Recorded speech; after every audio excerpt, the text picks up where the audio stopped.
Battle of Badr, battle of Uhud, battle of Ahzab, battle of عمر مشترک، battle بنامر، کتنی Beatles ہیں. یہ 6 سال تک مسلسل جنگ ہے جس میں کہ تھوڑا سا وقفہ آیا صلح حدیبیہ کی وجہ سے، ورنہ تو جا رہے. وار واز کنٹینیوئنگ، وار بھی ختم نہیں ہوئی ہے، ایک بیٹل ختم ہوئی ہے، ایک مہم ختم ہوئی ہے، ایک لڑائی ختم ہوئی ہے، جنگ تو جاری ہے. حتیٰ قضا الحرب اوزارہا، جبکہ وہ جنگ اپنے ہتھیار رکھ دے، یعنی اس درجے وہ دین کا غلبہ ہو جائے کہ اب کوئی ریزسٹنس نہ رہے. تو پھر یہ ہے کہ چاہے تم ان کو چھوڑ دو فدیہ لے کر، اور چاہے تم ان کو ویسے بھی احسان سے بھی چھوڑ دو تو کوئی حرج نہیں، احسان کرو بغیر فدیہ بھی چھوڑ دو تو کوئی حرج نہیں. لیکن جب تک کہ ابھی مقابلہ چل رہا ہے اس وقت تک فدیہ لے کر چھوڑ دینے کے معنی کیا ہوئے کہ آپ نے کفر کو تقویت پہنچائی. جو آج جنگ کر کے یہاں کرنے کے لیے آئے تھے ان میں سے 70 مارے گئے. اچھا وہ تو کفر کا ایک بازو تو ٹوٹ گیا، لیکن یہ 70 جو تمہاری قید میں آئے تھے اس کو تم نے فدیہ لے کر چھوڑ دیا تو یہ بازو دوبارہ جا کر تم پر حملے کے لیے تیار ہو جائے گا کہ نہیں. لیکن چونکہ یہاں پہ اب اس کا معاملہ ججمنٹ کا، واقعتاً دشمن کی کمر کچلی گئی ہے یا نہیں، یہ ہے ججمنٹ کا معاملہ. حضور نے اگر یہ سمجھا کہ کمر کچلی گئی ہے تو اس کے اوپر پکڑ نہیں ہو سکتی. اجتہاد جو ہے، اجتہاد کا اصول یہ ہے کہ اجتہاد میں مخطی بھی ہو تو اسے اجر ملتا ہے اور مصیب ہو تو دوہرا اجر ہے. کیونکہ حضور کے اجتہاد پر یہ تھا تو آپ کو اگر چھوڑ دیا گیا تو اما منن بعد و اما فدان، جب یہ آلٹرنیٹو اس کے اندر موجود ہے اس آیت کے اندر کہ اس کے بعد پھر چاہو تو تم بغیر کوئی فدیہ لیے ہوئے احسان دھر کر چھوڑ دو اور چاہے فدیہ لے کر چھوڑ دو، تو حضور نے اس کو استعمال کیا ہے. اگرچہ اللہ تعالیٰ کے نزدیک ابھی وہ کچھ بھی نہیں گئی تھی کفر کی طاقت، لہذا یہ قبل از وقت ہے جو اجتہاد ہو گیا ہے. اسی لیے کہا کہ اگر یہ آیت نازل نہ ہو چکی ہوتی پہلے تو جو کچھ تم نے کیا ہے اللہ تعالیٰ اس پر تمہاری پکڑ سخت کرتا. میرا خیال ہے میں وہ آیت بھی آپ کو سنائی دوں، اس میں بھی یہ بہت مشکل مقامات میں سے ہے، بڑی مشکل سے لوگوں کی سمجھ میں آتی ہے. یہ دیکھیے یہ آیت نمبر 67 سے سنا رہا ہوں. ما کان لنبی ان یکون له اسرى حتى يسخن في الارض، وہی لفظ جو یہاں آیا ہے حتى اذا اسخنتموهم حتى يسخن في الارض. کسی نبی کے لیے یہ روا نہیں ہے کہ وہ کوئی قیدی بنا لے جب تک کہ زمین میں پوری طریقے سے خوریزی نہ ہو جائے اور کفر کو کچل نہ دیا جائے. تريدون عرض الدنیا، تم دنیا کا ساز و سامان چاہتے ہو کہ یہ فدیہ دیں گے رقم آئے گی. واللہ یرید الآخرہ، اللہ کے نگاہوں کے سامنے آخرت ہے. اللہ عزیز الحکیم، اللہ عزیز الحکیم ہے. لولا کتاب من اللہ سبقا، اگر یہ اللہ کی طرف سے وہ کتاب پہلے آنا چکی ہوتی، حکم، اب یہ کتاب کے معنی پھر وہی حکم ہے یہاں پر، اللہ کی طرف سے پہلے یہ آیت جو ہے جو اس حکم پر مبنی ہے وہ نازل نہ ہو چکی ہوتی، لمسکم فیما اخذتم عذاب عظیم، کہ جو کچھ تم نے لیا ہے اس پر تمہارے اوپر بڑی سخت گرفت ہوتی ہے اللہ کی طرف سے. لیکن چونکہ وہ تھی فَكُلُوا مِمَّا غَنِمْتُمْ حَلَالًا طَيِّبًا، تو جو بھی اب تمہیں غنیمت ملی ہے اسے کھاؤ حلال اور طیب سمجھتے. یہ ہے اس آیت کا مطلب. جب تمہارا مقابلہ ہو دشمنوں سے تو گردنیں مارنا ہے پہلا کام. پھر جب پوری طرح کچل لو، طاقت کچھ نہیں گئی کفر کی، تو پھر قیدی بھی بناؤ.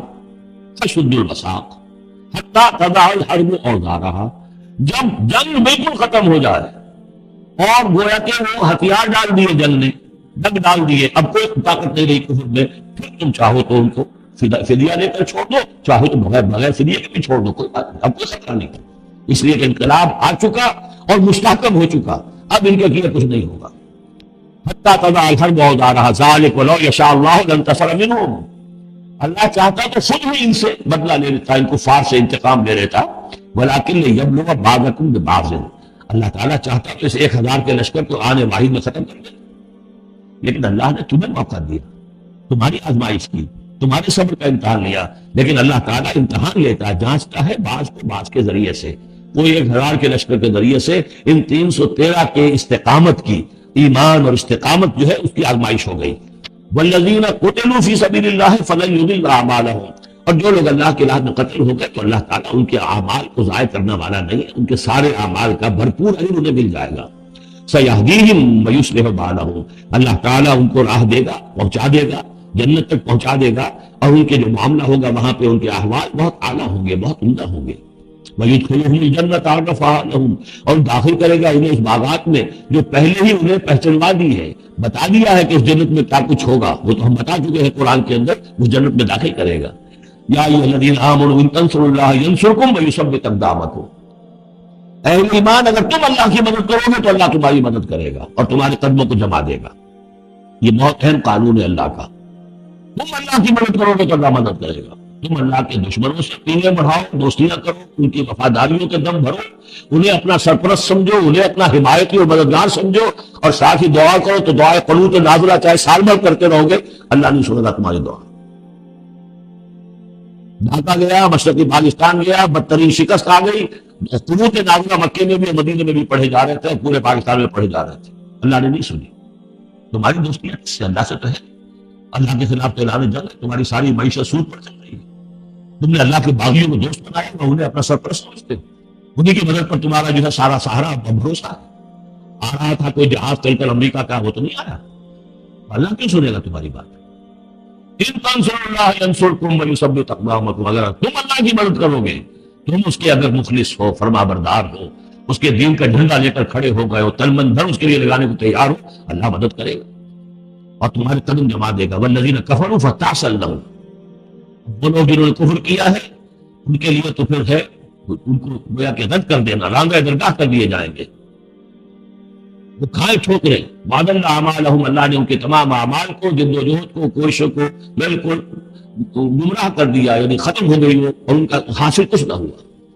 ذالک بانہم کرہوا ما انزل اللہ فاحبط اعمالہم. اس کی وجہ کیا ہے کہ انہوں نے وہ چیز ناپسند کی جو اللہ نے نازل کی. فاحبط اعمالہم، اللہ نے ان کے تمام نیک اعمال بھی ضائع کر دیے.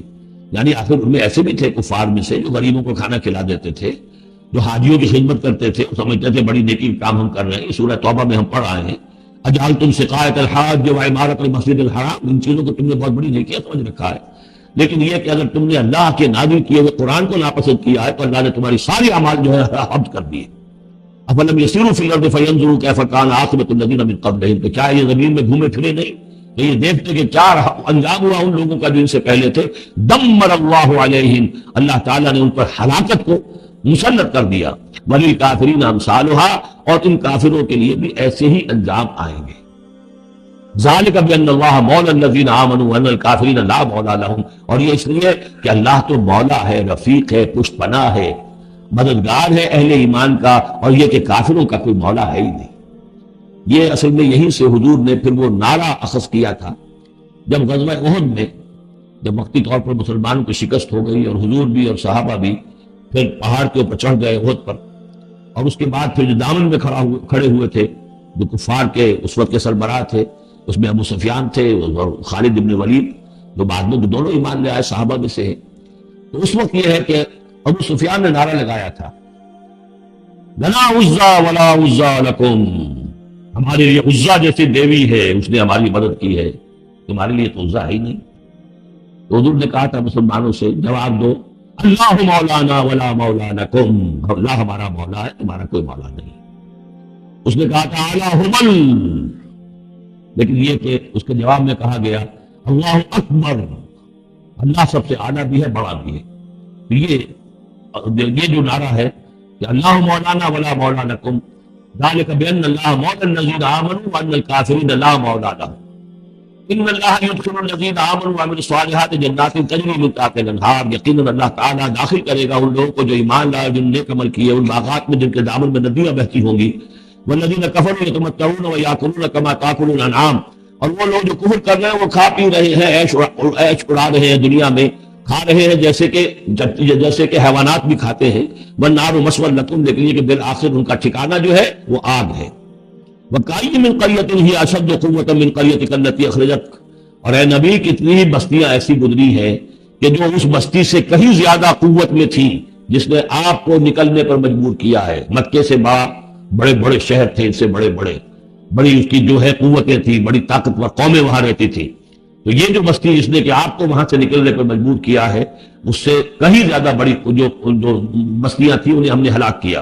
اہلکناہم فلا ناصر لہم. ان کو ہم نے ہلاک کر دیا اور ان کا کوئی مددگار نہ ہوا. افمن کان علی بینۃ من ربہ کمن زین لہ سوء عملہ. تو بھلا وہ شخص جو اپنے رب کی طرف سے بینہ پر ہے، اس کی سرشت اور اس کی فطرت نیک ہے، اور پھر یہ کہ اس کو اللہ تعالیٰ نے جو ہدایت دی ہے وہ اس پر قائم ہے. کمن زین لہ سوء عملہ. کیا وہ اس جیسا ہو جائے گا کہ جس کے اعمال اس کے لیے مزین کر دیے گئے ہیں، برے اعمال اس کے، لیکن اسے محسوس ہوتا ہے کہ بڑے شاندار میرے اعمال ہیں، میری تہذیب طریقتکم المثلی، تمہارا کلچر بہت اعلیٰ کلچر، مثالی کلچر، واتبعوا اہواءہم، اور انہوں نے پیروی کی ہے اپنی خواہشات کی۔ ان دونوں میں ظاہر بات ہے کہ مساوات نہیں ہو سکتی۔ وہ جو اللہ کی طرف سے بینہ پر ہے وہ کامیاب ہونے والے ہیں، اور یہ لوگ جو اپنی خواہشات کی پیروی کر رہے ہیں ناکام ہونے والے ہیں۔ مثل الجنۃ التي وعد المتقون فيها انہار من ماء غیر آسن وانہار من لبن لم يتغیر طعمه وانہار من خمر لذۃ للشاربین وانہار من عسل مصفى ولهم فيها من كل الثمرات ومغفرۃ من ربهم كمن هو خالد في النار وسقوا ماء حمیما فقطع امعاءه۔ صدق اللہ العظیم۔ مثال اس جنت کی جس کا وعدہ کیا گیا ہے متقیوں سے، اس میں نہریں ہیں پانی کی جن میں کوئی بو نہیں، اور نہریں ہیں دودھ کی جس کا ذائقہ تبدیل نہیں ہوتا، وانہار من خمر، اور ایسی شراب کی نہریں کہ جو لذت والی ہے پینے والوں کے لیے، وانہار من عسل مصفى، اور نہریں ہیں ایسے شہد کی جس کو صاف کیا جا چکا ہو، جھاگ اتارا جا چکا ہو، وَلَهُمْ فِيهَا مِنْ كُلِّ الثَّمَرَاتِ، اور پھر مزید برآں ان کے لیے ہوں گے وہاں تمام میوے، تمام پھل، وَمَغْفِرَةٌ مِّن رَبِّكُمْ، اور مغفرت ہوگی ان کے رب کی طرف سے۔ بھلا یہ لوگ کمن ہوا خالد فی النار، بھلا وہ لوگ کہ جو ان جنتوں میں ہوں گے ان کے برابر ہو سکتے ہیں وہ کہ جو ہے آگ میں، وسقوا رہیں گے ہمیشہ آگ میں، وسقوا ماء حمیما، اور انہیں پینے کو دیا جائے گا کھولتا ہوا پانی، فقطع امعاءہم، جو ان کی عقلیوں کو کاٹ کر رکھ دے گا۔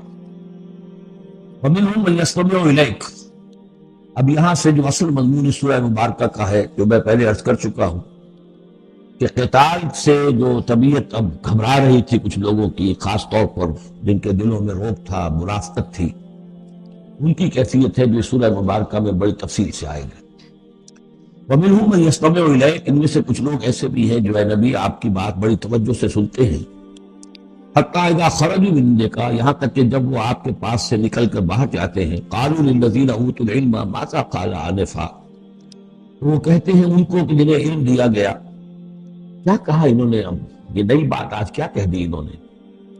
جو ان سے مراد اہل ایمان بھی ہو سکتے ہیں کہ وہ لوگ اہل ایمان میں سے جو لوگ ان میں زیادہ سمجھدار ہیں اور جن کو سمجھتے ہیں کہ زیادہ ان کو اللہ نے فہم عطا فرمایا، ان سے پوچھتے ہیں یہ بات کو سمجھ میں نہیں آئی جو آج کہی ہے محمد نے صلی اللہ علیہ وسلم، یا پھر یہ اہل کتاب سے جا کر پوچھتے ہیں جو علم والے جن کو علم پہلے دیا گیا تھا، ماذا قال آنفا، یہ کیا کہہ دیا، یعنی جنگ کے بارے میں جو بھی اب کوئی تجویز ہو رہی ہے، اقدام کا مرحلہ ہے، نکلنا ہے، قریش کے قافلوں کا پیچھا کرنا ہے، ماذا قال آنفا اولئک الذین طبع اللہ علی قلوبہم، یہ وہ لوگ ہیں کہ جن کے دلوں پر اللہ تعالیٰ نے مہر کر دی ہے، واتبعوا اہواءہم، اور یہ اپنی خواہشات کی پیروی کر رہے ہیں، یعنی یہ ہچکچاہٹ جن کے اندر پیدا ہو گئی ہے، در حقیقت یہ نشانی ہے اس بات کی کہ ان کے دلوں میں منافقت پیدا ہو چکی ہے۔ والذین اہتدوا زادہم ھدی، اور جو ہدایت پر ہے اللہ تعالیٰ نے ان کی ہدایت میں اضافہ کیا ہے، اس نئے مرحلے کے آنے سے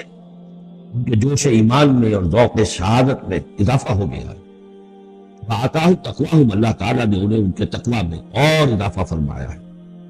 وَهَلْ يَنظُرُونَ إِلَّا السَّاعَةَ أَن تَأْتِيَهُمْ بَغْتَةً، تو یہ کس چیز کے منتظر ہے سوائے قیامت کے کہ وہ آ دھمکے ان پر اچانک، فقط جاء أشراطها، اس کی علامتیں تو آ چکی ہیں، یعنی قیامت کی سب سے بڑی علامت جو ہے وہ در حقیقت حضور صلی اللہ علیہ وسلم کی بعثت ہے، کیونکہ آپ آخری رسول ہیں، اور آپ نے فرمایا بھی ہے کہ بعثت انا والساعة كهاتين، دونوں انگلیوں کو آپ نے جوڑا، میں اور قیامت اس طریقے سے جڑے ہوئے، اب میرے بعد کوئی اور نبی نہیں، انا آخر المرسلین وانتم آخر الامم، میں آخری رسول ہوں تم آخری امت ہو، تو اب آپ کے بعد تو قیامت ہی آنی ہے۔ فَإِذَا لَهُمْ إِذَا جَاءَتْهُمْ ذِكْرَاهُمْ، جب وہ آ جائے گی ان پر دھمک آ جائے گی، دھمکے گی، تو پھر اس وقت ان کا یاد کرنا یا نصیحت اخذ کرنا یا سبق حاصل کرنا ان کے کس کام کا ہوگا۔ فَاعْلَمْ أَنَّهُ لَا إِلَٰهَ إِلَّا اللَّهُ وَاسْتَغْفِرْ لِذَنبِكَ، بس جان لو کہ اللہ کے سوا کوئی معبود نہیں، اور اپنی خطاؤں کے لیے اللہ سے استغفار کرو۔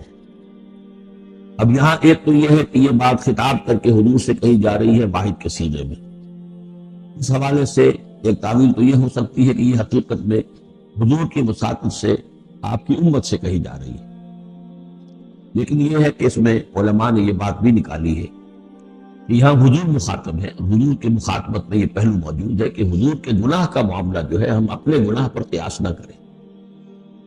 حسنات الابرار سیئات المقربین، حضور کی تو جو انٹینسٹی ہوتی تھی تعلق با اللہ کی شدید، اس میں ذرا سی کمی آتی تھی تو آپ اسے بھی سمجھتے تھے کہ بہت بڑی کوتاہی مجھ سے ہوتی ہے۔ گویا کہ ہمارے لیے تو کہیں بمشکل کبھی اللہ تعالیٰ کی خصوصی عنایت سے طبیعت کے اندر انشراح ہو جائے تو یہ بہت بڑی نعمت ہے، اور حضور کے لیے وہ تو انشراح تو ہر وقت رہتا ہی تھا۔ اگر ذرا سا کہیں کسی مسئلے میں تھوڑی سی اس انشراح کی شدت میں کمی آ جائے تو آپ اسے بہت بڑی اپنی کوتاہی، بڑا گناہ سمجھتے تھے۔ ویسے میری ایک ذاتی رائے بھی ہے، وہ میں اگلی صورت میں آ کر اس بات کو پورے طور سے واضح کروں گا کہ یہاں حضور کی خطا سے مراد یہ ہے کہ جو بھی اس جد و جہد میں کہیں کوئی کوتاہی رہ گئی ہے، اور وہ کوتاہی اگر دوسرے مسلمانوں سے ہوئی ہے، تب بھی جیسا کہ آپ کو معلوم ہے کہ جنگ اگرچہ سب مل کر لڑتے ہیں، سپاہی بھی لڑتا ہے، لیکن یہ کہ صحرا بنتا ہے تو جو کمانڈر ہوتا ہے، سپہ سالار ہوتا ہے، فتح اس کے کھاتے میں جاتی ہے۔ اسی طریقے سے شکست ہو جائے تو شکست کا جو کلنک کا ٹیکا ہے، ظاہر بات ہے کہ سپہ سالار کے ماتھے پر لگے گا، چاہے اس میں غلطی کسی اور کی ہو جائے۔ اس اعتبار سے اگر کہیں کسی سے کوئی کوتاہی ہوئی ہے تو گویا کہ وہ حضور صلی اللہ علیہ وسلم کی جد و جہد ہونے کے اعتبار سے کہ آپ ہی کی قیادت میں ہو رہی ہے، تو اس جد و جہد کے اندر کہیں کوئی کوتاہی یا کمی جو ہے اس کا ذکر ہو رہا۔ وَلِلْمُؤْمِنِينَ وَالْمُؤْمِنَاتِ، اے نبی آپ استغفار کیجئے اپنی خطا، آپ تقصیر کا بھی، اور اہل ایمان مردوں اور عورتوں کے لیے بھی۔ وَاللَّهُ يَعْلَمُ مُتَقَلَّبَكُمْ وَمَثْوَاكُمْ، اللہ خوب جانتا ہے کہاں تمہیں لوٹ کر جانا ہے، بازگشت تمہاری کہاں ہے، اور کہاں تمہارا اصل گھر ہے مستقل، تمہارا ٹھکانہ کہاں ہے، یعنی آخرت، بہشت۔ وَيَقُولُ الَّذِينَ آمَنُوا لَوْلَا نُزِّلَتْ سُورَةٌ، اور کہتے ہیں یہ لوگ جو ایمان کے دعوے دار ہیں کیوں نہیں کوئی سورت نازل ہوئی۔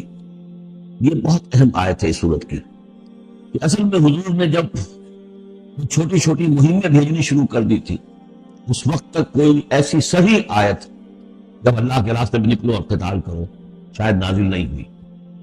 حضور کے درجے میں تو بات آ گئی کہ سورہ حج کے اندر آیت نازل ہو گئی تھی، لیکن سورہ حج کو بھی بعض حضرات چونکہ مدنی سمجھتے ہیں تو ہو سکتا ہے وہ بھی اس کے بعد نازل ہوئی ہو، اگر وہ رائے صحیح ہو۔ باقی سورہ بقرہ کے اندر جو آیات آئی ہے وہ بھی یہ ہے کہ جب وہ تم سے جنگ کریں، قاتلوا فی سبیل اللہ الذین یقاتلونکم، اور بظاہر ہجرت کے بعد ابتدا ابھی مکے والوں کی طرف سے نہیں ہوئی تھی، انیشیٹو حضور نے لیا ہے، چھوٹے چھوٹے دستے آپ نے بھیجنے شروع کر دیے، ان کا گھیراؤ گویا کہ آپ کر رہے۔ یہ تو پولیٹیکل آئسولیشن آف قریش، کہ جہاں بھی آپ گئے 4 مہموں میں تو آپ سے بھی تشریف لے گئے، 8 مہمات ہیں کل بدر سے پہلے، جن میں سے 4 میں آپ نے بھی شرکت فرمائی، اس لیے وہ غزوات کہلاتے ہیں۔ عام ہمارا خیال ہے کہ پہلا غزوہ جو ہے غزوہ بدر ہے، اس سے پہلے 8 ہے مہمات، جن میں سے 4 سرایا ہیں جن میں حضور تشریف نہیں لے گئے، مسلمانوں کو آپ نے بھیجا، اور 4 غزوات ہیں۔ جہاں آپ گئے وہاں جا کر آپ نے وہاں کے قبیلے سے، اس علاقے میں جو قبیلہ آباد تھا اس سے آپ نے صلح کر لی۔ اب یا تو وہ پہلے حلیف تھا قریش کا، اب حلیف بن گیا وہ حضور کا صلی اللہ علیہ وسلم، یا یہ کہ نیوٹرل بن گیا، اس نے کہا کہ نہ ہم آپ کی مدد کریں گے قریش کے خلاف، نہ قریش کی مدد کریں گے آپ کے خلاف۔ نتیجہ یہ ہوا کہ پولیٹیکل جو انفلوئنس تھا، zone of influence, political influence Quraysh کا وہ کم ہو رہا ہے۔ پھر آپ نے قافلوں کو پیچھا کیا، اس سے اندازہ ہوا کہ اب ان کی لائف لائن جو ہے، ان کی تو شہرت تھی، اس کے اوپر آپ نے ہاتھ ڈالا۔ یہ چیزیں چونکہ آپ کی طرف سے ہوئی ہیں، اس وقت تک مکے والوں کی طرف سے جو بھی کچھ انہوں نے کیا، مکے میں ستایا، مارا پیٹا، وہ تھے اپنی جگہ۔ ہجرت کے بعد ان کی طرف سے کوئی اقدام نہیں۔ اس پر یہ لوگ جو تھے، جو ذرا اس جنگ وغیرہ سے اور اس معاملے سے اپرا رہے تھے، تو ان کو ایک دلیل ملی ہوئی تھی، وہ کہتے تھے لولا نزلت سورۃ، کیوں نہیں کوئی سورت نازل ہو جاتی۔ یہ تو محمد صلی اللہ علیہ وسلم نے خود ہی اپنا ایک سلسلہ شروع کر دیا ہے اپنی ذاتی رائے سے۔ ان کا خیال ہوگا جیسے کوئی مہم جو انسان ہوتا ہے، تو شاید اسی طریقے سے اب یہ جو ہے مہم جو انسان بن گئے۔ لولا نزلت سورۃ فاذا انزلت سورۃ محکمۃ، پھر جب ایک محکم سورت نازل کر دی گئی، وذکر فیہا القتال، اور اس میں قتال کا حکم آ گیا۔ رأیت الذین فی قلوبہم مرض، تو اب تم دیکھو گے ان لوگوں کو کہ جن کے دلوں میں روگ ہے، ینظرون الیک نظر المغشی علیہ من الموت، اب آپ کی طرف ایسے دیکھیں گے جیسے وہ شخص دیکھتا ہے جس پر موت کی غشی طاری ہو رہی ہوتی ہے۔ دلیل ان کی ختم ہو گئی۔ اب وہ کہتے تھے کہ آئے تو اتنے کہ قرآن نازل ہو جس سے معلوم ہو کہ اب قتال ہے، یہ اللہ کا حکم ہے۔ اسی لیے اسی آیت میں جو لفظ قتال آیا ہے، اسی کے حوالے سے اس سورت کا نام سورہ قتال بھی ہے۔ فَإِذَا أُنزِلَتْ سُورَةٌ مُحْكَمَةٌ وَذُكِرَ فِيهَا الْقِتَالُ رَأَيْتَ الَّذِينَ فِي قُلُوبِهِم مَّرَضٌ يَنظُرُونَ إِلَيْكَ نَظَرَ الْمَغْشِيِّ عَلَيْهِ مِنَ الْمَوْتِ فَأَوْلَىٰ لَهُمْ، تو افسوس ہے ان پر، بربادی ہے ان کے لیے۔ طاعۃ وقول معروف، دیکھو ایمان لائے ہو، ایمان کا دعویٰ کر رہے ہو، تو اطاعت لازم ہے تم پر، طاعۃ وقول معروف، ہاں کوئی مشورہ دینا ہے، بھلی بات کہنی ہے، کوئی حرج نہیں ہے، مشورہ دے سکتے ہو، اچھی بات کہہ سکتے ہو، لیکن اطاعت کرنی پڑے گی۔ فیضا عدم الامر، مشورے کے بعد جو فیصلہ ہو جائے، ایک بات طے ہو جائے، فلو صدق اللہ لکان خیر لہم، تو اب اگر انہوں نے جو وعدہ اللہ سے کیا ہوا تھا اور جو میثاق ایمان ان کا ہے، اس کو اگر یہ سچا کریں گے، ثابت ہوں گے سچے، تبھی ان کی خیریت ہے، تبھی ان کے لیے بہتری ہے۔ فہل عصیتم ان تولیتم ان تفسدوا فی الارض وتقطعوا ارحامکم، اس آیت کے دو ترجمے کیے گئے ہیں۔ پہلے میں وہ ترجمہ کر رہا ہوں کہ جو شیخ الہند کا بھی ہے اور مجھے اسی سے اتفاق ہے، کہ تم ذرا سوچو، اگر جس حال میں اس وقت تم ہو، اگر تمہیں حکومت مل جائے، تم والی بن جاؤ، تمہیں یہاں اختیار مل جائے اس جزیرہ نما عرب میں، تو تمہاری ابھی چونکہ پوری تربیت نہیں ہوئی ہے، خاص طور پر ظاہر بات ہے کہ جو انصار مدینہ تھے ابھی ایمان لائے تھے، ان کی تربیت تو نہیں ہوئی، ان میں بڑی تعداد ایسے لوگوں کی بھی شامل تھی، آپ کو معلوم ہے کہ جو منافق تھے، آخر غزوہ احد میں 1/3 نفری جو ہے وہ نکل کر چلی گئی تھی، تو معلوم ہوا کہ اس میں اتنی بڑی تعداد میں منافق بھی تھے۔ اگر اس حال میں تمہیں کہیں حکومت مل جائے تو تم کیا کرو گے؟ تفسدوا فی الارض، زمین میں فساد مچاؤ گے، وتقطعوا ارحامکم، اور اپنے رحمی رشتے کاٹو گے۔ یہ بات سمجھنی چاہیے ان جماعتوں کو بھی کہ جو چاہے اپنے دانش میں دین کے لیے اقتدار حاصل کرنا چاہتی ہے، کہ ہم دین کو قائم کرنے کے لیے چاہتے ہیں کہ ہمارا غلبہ ہو، لیکن یہ کہ اگر وہ اپنے کارکنوں کی تربیت پر زور نہیں دیں گے، ان میں خلوص اور اخلاص اور للہیت، خالص اللہ کے لیے جو کرنا ہے اللہ کے لیے اور دین کے احکام کے مطابق، اگر ان جماعتوں کے کارکن جو ہیں وہ اس کی پوری تربیت یافتہ نہیں ہوں گے، تو ہو سکتا ہے کہ بجائے اگر انہیں کہیں اختیار مل جائے تو بجائے کہ اصلاح کے اور فساد ہو جائے۔ اور پہلا فساد تو اس اعتبار سے کہ بہرحال وہ لوگ فاسق اور فاجر تھے، انہوں نے جو فساد مچایا سو مچایا، لیکن اگر دین کے نام پر کہیں فساد مچ جائے تو پھر دین بدنام ہو جائے گا۔ یہ ہے مضمون کہ جو یہاں اس آیت میں آیا ہے کہ ابھی تمہیں امتحانوں میں سے گزرنا پڑے گا، بھٹیوں میں سے نکلو گے تب تم ذرے خالص بنو گے اور کندن بنو گے۔ ایک ترجمہ یہ کیا گیا ہے ان تولیتم، مطلب اگر تم منہ موڑ لو گے، قتال نہیں کرو گے، تو اس کا نتیجہ یہ نکلے گا کہ زمین میں فساد ہوگا اور تم اپنے رحمی رشتے قطع کرو گے۔ لیکن میرے نزدیک پہلا مضمون، یہ ترجمہ میں آپ کو پڑھ کر سنا رہا ہوں، شیخ الہند کا ہے۔ پھر تم سے یہ بھی توقع ہے کہ اگر تم کو حکومت مل جائے تو خرابی ڈالو ملک میں اور قطع کرو اپنی قرابتیں، مجھے اسی سے اتفاق ہے۔ اولئک الذین لعنهم اللہ فاصمهم واعمی ابصارهم، یہ وہ لوگ ہیں کہ جن پر اللہ تعالیٰ نے لعنت کی ہے اور انہیں بہرا بھی کر دیا ہے اور ان کی نگاہوں کو اندھا کر دیا ہے۔ افلا یتدبرون القرآن ام علی قلوب اقفالها، کیا یہ قرآن پر تدبر نہیں کرتے؟ قرآن پر تدبر کریں، اس کے بین السطور بھی تو پڑھیں۔ طلبہ دین کی جد و جہد میں سارے مراحل آنے والے ہیں، یہ تو ان سے پہلے کیا دیا گیا تھا، سورہ عنکبوت میں آ چکا تھا۔ احسب الناس ان یترکوا ان یقولوا آمنا وهم لا یفتنون، کیا لوگوں نے یہ سمجھا تھا کہ صرف یہ کہنے سے کہ ہم ایمان لائے انہیں چھوڑ دیا جائے گا اور بخش دیا جائے گا اور انہیں آزمایا نہیں جائے گا؟ وَلَقَدْ فَتَنَّا الَّذِينَ مِن قَبْلِهِمْ فَلَيَعْلَمَنَّ اللَّهُ الَّذِينَ صَدَقُوا وَلَيَعْلَمَنَّ الْكَاذِبِينَ، ہم نے تو ہمیشہ جو بھی ان سے پہلے تھے ان کو بھی آزمایا ہے، اور اللہ تو صاف کھول دے گا، واضح کر دے گا کہ کون حقیقت میں سچے مومن ہیں اور کون جھوٹ موٹ کے مومن بنے ہوئے ہیں۔ اور اسی صورت میں آگے بھی آ گیا فَلَيَعْلَمَنَّ اللَّهُ الَّذِينَ آمَنُوا وَلَيَعْلَمَنَّ الْمُنَافِقِينَ، اللہ تو بالکل دودھ کا دودھ پانی کا پانی جدا کر دے گا کہ اللہ تعالیٰ کھول دے گا کہ کون واقعی مومن اور کون منافق ہے۔ تو کیا یہ لوگ قرآن پر تدبر نہیں کرتے یا ان کے دلوں پر کفر پڑ چکے ہیں؟ ان الذین ارتدوا علی ادبارہم من بعد ما تبین لہم الہدی، یقیناً وہ لوگ جو اپنی پیٹھوں کے بل مڑ جائیں گے اس کے بعد کہ ان پر ہدایت واضح ہو چکی ہو۔ الشیطان سول لہم، شیطان نے در حقیقت ان کے لیے یہ مرحلہ ارتداد کا پیچھے مڑ جانے کا آسان کر دیا ہے۔ وَأَمْلَىٰ لَهُمْ، اور ان کو بڑی طول عمل کے اندر پھنسا دیا، لمبے لمبے ان کی امیدیں ہیں دنیا کے اندر. ظاہر بات ہے دنیا میں بڑے بڑے نقشے بنا رکھے ہیں، اب یہ میدان جنگ میں جاتے ہوئے تو انسان کترائے گا. ذالک بأنہم قالوا للذین کرہوا ما نزل اللہ سنطیعکم فی بعض الامر، یہ اس لیے ہے کہ انہوں نے کہا ان لوگوں سے جنہیں ناپسند ہے وہ شے جو اللہ نے نازل کی. اللہ نے قرآن نازل کیا، یہ ناپسند کس کو تھا؟ قریش کو تھا، کفار کو اور یہود کو. یہ لوگ یہ ایمان تو لے آئے تھے، لیکن یہ کہ ان کے اندر وہ روگ تھا، دلوں میں وہ مرض تھا، وہ نفاق کی بیماری جڑ پکڑ چکی تھی. وہ یہ کہتے تھے ذالک بأنہم قالوا للذین کرہوا ما نزل اللہ، جن لوگوں کو یہ اللہ کے اتاری ہوئی کتاب اور اللہ کے اتارے ہوئے احکام پسند نہیں آتے، ان سے جا کر ان کا سنطیعکم فی بعض الامر. دیکھیے ہم اگرچہ ایمان تو لے آئے ہیں، محمد کی بات تو ہمیں ماننی ہے، لیکن ہم آپ کی بھی اطاعت جاری رکھیں گے. کچھ چیزوں کے اندر آپ کی بات پر ہم عمل کریں گے، آپ کا حکم مانیں گے. آپ یہ نہ سمجھیے کہ ہم نے آپ سے اپنا رشتہ بالکل توڑ لیا. منافق اسی کو کہتے ہیں کہ جس نے دونوں کے ساتھ جوڑا رکھنے کی اپنے آپ کو کوشش کی. مذبذبین بین ذلک لا الہ الا ولا الہ الا، ان کے پاس جاتے تو کہتے ہیں، اہل ایمان کے پاس آتے تو کہتے ہیں ہم ایمان لے آمنا. وَإِذَا خَلَوْا إِلَىٰ شَيَاطِینِهِمْ قَالُوا إِنَّمَا كَانُوا نَسْتَهْزِئُونَ إِنَّمَا نَحْنُ مُسْتَهْزِئُونَ وَاللَّهُ يَعْلَمُ إِسْرَارَهُمْ، اور اللہ تعالیٰ کو خوب معلوم ہے جو کچھ کی خفیہ باتیں کرتے ہیں جا کر.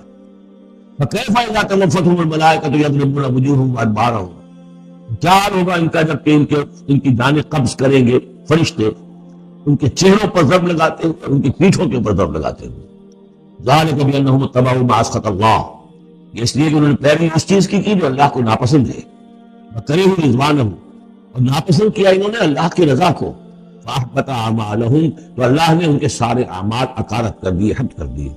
یعنی اب تک انہوں نے حضور کے پیچھے نمازیں جو پڑھی ہے اور وہ جو بھی کوئی نیکیاں کی ہے، اب جب مرحلہ آ گیا ہے قتال کا اور یہ جی چرا رہے ہیں، تو گویا کہ وہ سارے ان کے اب تک کے جو اعمال ہیں وہ حبط ہو جائیں.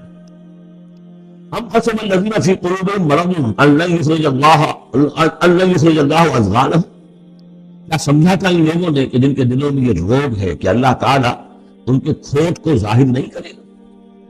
وہ اپنے کھوٹ کو اندر جو نفاق کی بیماری لیے پھرتے ہیں اس کو چھپائے رکھ سکیں گے؟ انہوں نے یہ سمجھا تھا. اللہ تعالیٰ نے تو اسے واضح کرنا تھا. فَلَيَعْلَمَنَّ اللَّهُ الَّذِينَ آمَنُوا وَلَيَعْلَمَنَّ الْمُنَافِقِينَ. اب حسب الذین فی قلوبہم مرض ان لن یخرج اللہ اضغانہم، انہوں نے سمجھا تھا کہ اللہ تعالیٰ ان کے کھوٹ کو، دلوں کے کھوٹ کو علم نشرح نہیں کر دے گا. وَلَوْ نَشَاءُ لَأَرَيْنَاكَهُمْ، اور اگر ہم چاہیں تو اے نبی آپ کو دکھا دیں کہ یہ ہیں وہ لوگ. فَلَعَرَفْتَهُمْ بِسِیمَاهُمْ، آپ ان کے چہروں سے انہیں خود ہی پہچان لیں گے. ظاہر بات ہے کہ صادق الایمان شخص کا چہرہ اور ایک منافق کا چہرہ، انسان کے قلب کی کیفیت جو ہوتی ہے تو چہرے کے اوپر جو ہے face is the index of mind, ذہنی کیفیت جو ہے، قلب کی کیفیت جو چہرے پر ہوتی ہے. بل عرفتہم، آپ پہچان ہی چکے ہیں انہیں ان کے چہروں سے. بل تعرفنہم فی لحن القول، مزید آپ پہچان لیں گے انہیں ان کی گفتگو کے ڈھب سے، انداز سے. گفتگو میں بھی ظاہر بات ہے کچھ چاپلوسی کریں گے، کچھ ہیر پھیر ڈالیں گے. ایک مخلص آدمی کی گفتگو اور ایک اس طرح کے شخص کی گفتگو زمین و آسمان کا فرق ہوتا ہے. واللہ یعلم اعمالکم، اللہ تمہارے اعمال کو خوب جانتا ہے. وَلَنَبْلُوَنَّكُمْ حَتَّىٰ نَعْلَمَ الْمُجَاهِدِينَ مِنكُمْ وَالصَّابِرِينَ، اور ہم تو لازم آزمائیں گے تمہیں، یہاں تک کہ ہم، ترجمہ تو ہوگا ہم معلوم کر لیں، ہمیں علم ہو جائے. لیکن چونکہ اہل سنت کا عقیدہ یہ کہ اللہ کا علم تو قدیم ہے، تو یہاں ہم اس کی ترجمانی کرتے ہوئے کہتے ہیں ہم ظاہر کر دیں گے اس کو تاکہ سب کے علم میں آ جائے، سب دیکھ لیں. ہم آزمائیں گے تمہیں یہاں تک کہ سب دیکھ لیں کہ مجاہدین کون ہیں تم میں سے. حتیٰ نعلم الْمُجَاهِدِينَ مِنكُمْ وَالصَّابِرِينَ، اور وہ جو صبر کرنے والے ہیں. وَنَبْلُوَ أَخْبَارَكُمْ، اور ہم تمہارے سارے حالات کی پوری طریقے سے تحقیق کر لیں. یہ تقریباً سمجھیے کہ وہ آیت جو آئی تھی سورہ بقرہ میں، وَلَنَبْلُوَنَّكُمْ بِشَيْءٍ مِّنَ الْخَوْفِ وَالْجُوعِ وَنَقْصٍ مِّنَ الْأَمْوَالِ وَالْأَنفُسِ وَالثَّمَرَاتِ. ابھی وہاں چونکہ قتال کا حکم نہیں آیا تھا، اس لیے وہاں پر ابھی جنگ کا تذکرہ نہیں تھا. یہ تو تھا کہ ہم تمہیں آزمائیں گے بھوک سے اور جان اور مال کے نقصان سے اور ثمرات کے ضیاع سے. لیکن یہاں اسی آیت کو ایکسٹینشن سمجھیے، وَلَنَبْلُوَنَّكُمْ حَتَّىٰ نَعْلَمَ الْمُجَاهِدِينَ مِنكُمْ وَالصَّابِرِينَ، تاکہ ہم دیکھ لیں کون ہیں وہ جو واقعتاً جہاد کرنے والے ہیں، صبر کرنے والے ہیں، اور ان کی پوری طرح جانچ پرکھ کر لیں. ان الذين كفروا وصدوا عن سبيل الله وشاقوا الرسول من بعد ما تبين لهم الهدى لن يضروا الله شيئا، یقیناً وہ لوگ جنہوں نے کفر کیا اور جو روکتے رہے لوگوں کو بھی اللہ کے راستے سے اور اللہ کی اور اس کے رسول کی مخالفت میں سرگرم رہے، زندہ میں پڑ گئے، من بعد ما تبین لهم الهدى، اس کے بعد کہ ان کے لیے ہدایت واضح ہو چکی تھی، لن يضروا الله شيئا، وہ اللہ کا کچھ نہیں بگاڑ سکیں گے، وسيحبط اعمالهم، اللہ تعالیٰ ان کے اعمال کو بھی حبط کر دے گا۔ یعنی اس پہلے ذکر تھا منافقین کا، اب یہاں کفار مکہ کا ذکر ہے۔ ان کے اعمال کیا تھے؟ وہی حاجیوں کی خدمت کرتے تھے، اجعلتم سقایۃ الحاج وعمارۃ المسجد الحرام کمن آمن باللہ والیوم الآخر، اور یہ کہ باہر اور بھی کچھ نہیں، کسی نے کھانا کھلا دیا، کسی کو کچھ اور کر دیا، اور پھر یہ کہ جو کچھ انہوں نے جد و جہد کی ہے، انہوں نے بھی مال خرچ کیے ہیں، جنگیں کی ہیں، بدر میں آئے تھے تبھی تو بہت سے لوگوں نے کفار میں انفاق کیا تھا، تبھی تو ساز و سامان تیار ہوا تھا، 900 اونٹ لے کر نکلے تھے روزانہ، ایک دن 10، ایک دن 9 اونٹ تو ذبح ہو رہے تھے وہ فوج کو جو کھانا کھلانے کے لیے، تو آخر لوگوں نے کنٹریبیوٹ کیا تھا، تو یہ سارے اعمال ان کے اکارت چلے گئے۔ یا ایھا الذین آمنوا اطیعوا اللہ واطیعوا الرسول ولا تبطلوا اعمالکم، اے اہل ایمان اللہ کی اطاعت کرو اور اس کے رسول کی اطاعت کرو، لا تبطلوا اعمال، اپنے اعمال ضائع نہ کرا بیٹھنا، یعنی اب تک اگر تم نے کچھ اعمال کیے ہیں، کچھ محنت بھی کی ہے، کچھ انفاق بھی کیا ہے، کچھ اور جد و جہد کی ہے، لیکن اب جو یہ مرحلہ نیا آ گیا ہے، اس کو یوں سمجھیے اب امر حال یہ ہے، اللہ کا اس کے رسول کا جس وقت جو حکم ہے اس وقت اس کو ماننا ہو، اب حکم یہ ہے، لہذا اگر اس میں تم نے کہیں پیٹھ دکھا دی تو تم اپنے سارے سابقہ اعمال کو باطل کرا دو گے۔ ان الذین کفروا وصدوا عن سبیل اللہ ثم ماتوا وهم کفار فلن یغفر اللہ لهم، یقیناً وہ لوگ کہ جنہوں نے کفر کیا اور اللہ کے راستے سے وہ روکتے رہے اور یا رکے رہے، یہ دونوں جیسے میں نے اس کیا کہ صدا یا صدو جو ہے یہ فعل لازم بھی ہے، فعل متعدی بھی ہے، ثم ماتوا وهم کفار، اور وہ مر گئے اسی حال میں کہ وہ کافر تھے، فلن یغفر اللہ لهم، تو ایسے لوگوں کو اللہ تعالیٰ ہرگز نہیں بخشے گا۔ فلا تہنوا، تو اے مسلمانوں تم ڈھیلے نہ پڑو، بودے پن کا مظاہرہ نہ کرو، وتدعوا الی السلم، سیدھا سلم میں، اور تم جو اب یہ کہہ رہے ہو صلح کی بات ہونی چاہیے اور سلامتی کی بات ہونی چاہیے اور خام خواہ کی لڑائی جھگڑا جو ہے اس سے کیا حاصل ہے، یہ جو تم کر رہے ہو یہ نہ کرو۔ فلا تہنوا وتدعوا الی السلم، بلکہ اب جو مرحلہ آ گیا ہے اب تو سرفروشی کا مرحلہ آ گیا ہے، وانتم الاعلون، گھبراؤ نہیں، تم ہی سب سے اونچے رہو گے، سربلند رہو گے، غالب ہوگے، واللہ معکم، اللہ تمہارے ساتھ ہے، اس کی مدد تمہارے شامل حال ہے، ولن یترکم اعمالکم، اللہ تعالیٰ تمہارے اعمال ضائع نہیں کرے گا۔ انما الحیات الدنیا لعب و لہو، یہ دنیا کی زندگی تو کھیل ہے اور کچھ جی کا بہلانا ہے، اس کے سوا کیا ہے؟ آخرت کے مقابلے میں تو یہ دھوکے کا سامان ہے، دھوکے کی کرتی ہے، وما الحیات الدنیا الا متاع الغرور، وان تؤمنوا وتتقوا یؤتکم اجورکم، اگر تم ایمان لاؤ، ایمان پر قائم رہو اور اپنے رب کا تقوی اختیار کیے رکھو، اللہ تعالیٰ تمہیں دے گا تمہارے بدلے، تمہارے اجر۔ بلا یسألکم اموالکم، وہ تم سے تمہارے مال نہیں مانگتا، مطلب یہ کہ سارے مال نہیں مانگتا، یا تم سے زبردستی مال نہیں مانگتا۔ دیکھیے دونوں چیز ذہن میں رکھیے، اللہ مال تو مانگتا ہے، من ذا الذی یقرض اللہ قرضا حسنا، کون ہے جو اللہ کو قرض حسنا دیتا ہے؟ اتنی مرتبہ کہا اللہ کی راہ میں انفاق کرو، اللہ کی راہ میں انفاق کرو، سورہ بقرہ میں ہم پڑھ چکے ہیں، انفقوا فی سبیل اللہ ولا تلقوا بایدیکم الی التہلکہ، اللہ کی راہ میں خرچ کرو، لگا دو، اپنے آپ کو اپنے ہاتھوں ہلاکت میں مت ڈالو۔ یہ اللہ کا مال مانگنا تو ہے، لیکن ایک تو یہ کہ جبر نہیں کیا، یہ کمال ہے محمد رسول اللہ صلی اللہ علیہ وسلم کا، اتنی عظیم انقلابی جد و جہد۔ کبھی آپ نے نہیں کہا کہ ایمرجنسی ہے لہذا اب سب کا مال ضبط، فلاں کا مال ضبط، کچھ نہیں، وہ بھی تشویق ہے، ترغیب ہے، لیکن جس نے دیا اپنی مرضی سے دیا، سوائے ایک جنگ کے نفیر عام میں نہیں تھی، تشویق ہے، ترغیب ہے، حرض المؤمنین علی القتال، نکلو اللہ کی راہ میں، شہادت جو ہے اس کو اپنا مقصود سمجھو، شہادت ہے مطلوب و مقصود ہے مومن، جبر نہیں کیا، یہ کمال ہے میرے نزدیک۔ ویسے تو کمال ہر پہلو سے ہے، لیکن یہ نکتہ بھی ذہن میں رکھیے کہ کہیں بھی کسی صورتحال میں جبر کا معاملہ نہیں آیا، تو اللہ تعالیٰ تم سے جبرن نہیں مانگتا یا کل کے کل مال نہیں مانگتا۔ ان یسألکموہا، اگر وہ تم سے مانگے تمہارے سارے مال، فیحفکم، اور تم پر سختی کرے، تنگی کرے، تبخلوا، تم ان سے کام لوگے، ویخرج اضغانکم، اور اللہ ظاہر کر دے گا پھر تمہارے اندر کے کھوٹ کو، جو تمہارا کھوٹ اندر ہے وہ زبانوں پر آ جائے گا، جیسا کہ غزوہ احزاب کے موقع پر آ گیا۔